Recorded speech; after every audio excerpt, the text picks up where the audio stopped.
প্রভু যিশুর নামে আপনাদের সবাইকে অভিনন্দন। সদাপ্রভু যুবক যুবতীদেরকে তিনি খুবই ভালোবাসেন।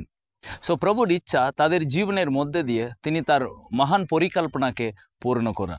সো অনেক সময় আমরা নিজেকে ভাবি যে আর আমি আমি কি করে এসবই করতে পারি, ঈশ্বর কি আমার মধ্যে দিয়ে এসবই কাজ করতে পারে।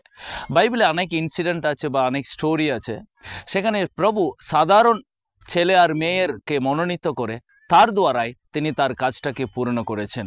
তো তারা সেরকম যোগ্য ছিল না, তারা সেরকম আর ক্যাপাসিটি ছিল না, তারা সেরকম ট্যালেন্টেড ছিল না, সেরকম তারা সব কিছু ঈশ্বরের সম্পর্কে জেনে করেনি। কিন্তু তাদের কিছু কম ছিল, তাদের কিছু দুর্বলতা ছিল, তাদের কিছু উইকনেস ছিল।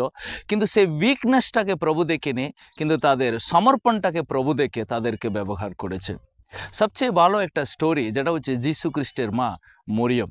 সো লুক পুস্তক অধ্যায় 1 স্বর্গদূত এসে মরিয়মকে বলেছিল যে তুমি একটা গর্ভবতী হবে এবং একটা পুত্র সন্তান প্রসব করবে। কিন্তু মরিয়ম বলেছিল যে এটা কি করে সম্ভব, আর এটা কি করে সম্ভব। প্রভু বলেছে এটা ঈশ্বরের দ্বারা এটা সম্ভব হবে। আপনি ভাবুন, একটা যুবতী মরিয়মকে আর প্রভু মনোনীত করেন। সো প্রভু বললেন যখন এই বার্তাটা এরকম একটা ঘটনা তোমার মধ্যে দিয়ে হবে, তখন মরিয়ম আর এটা কি করে সম্ভব এরকম প্রশ্ন করেছিল। কিন্তু প্রভু যখন তাকে স্বর্গদূত বুঝিয়ে বললেন, তখন মরিয়ম একটা স্টেটমেন্ট দিয়েছে। একটা যুবতী এরকম প্রভুকে বলেছে, লুক পুস্তকাতে 1:38 পথে মরিয়ম উত্তর দিয়েছে। মরিয়ম বললেন, আমি প্রভুর দাসী, আপনার বাক্য আমার জীবনে সফল হোক।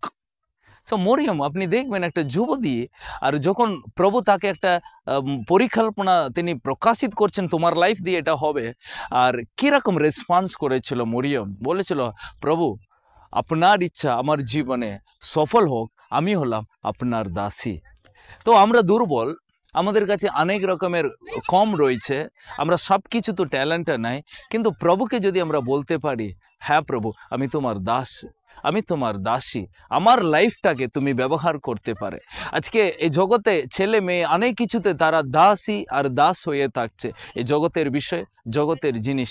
কিন্তু প্রভুর দাস দাসী যদি হতে পারলে প্রভু আমাদের জীবনটাকে অনেক উচ্চতে নিয়ে যাবে। প্রিয়, সাধারণ মরিয়মকে প্রভু একটা মহান পরিকল্পনা পূর্ণ করতে ব্যবহার করেছেন।